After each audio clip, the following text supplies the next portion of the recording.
யார் இவன்? இவன் பின்னணி என்ன? இவன் குறிபார்த்து சுட்டே ஆக வேண்டும் என்ற கட்டாயம் என்ன? இவன் குடும்பத்தில் உள்ள குழப்பம் என்ன? இவன் வீட்டிற்கு சென்று அலசி பார்ப்போமா?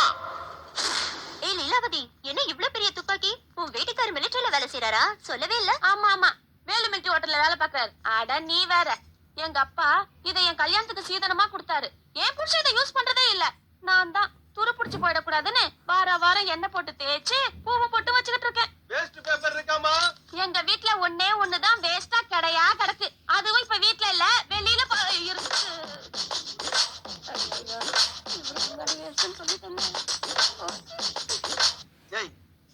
யார பத்திரி வேஸ்ட்ங்கற? உன்னைய ஒரு தடவை டேஸ்ட் பண்ணா தாண்டி என் பாஸ்ட் என்னன்னு உனக்கு புரியும்.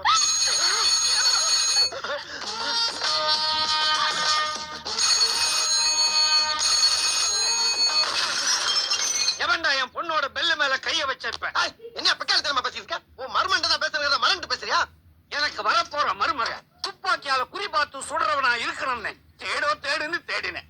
அந்த நேரத்துல ஒரு தற்குறி தரகன் தீபாவளி துப்பாக்கியால கூட சுட முடியாத ஒண்ணு பீரங்கி சுடுறதுல பிஸ்டல்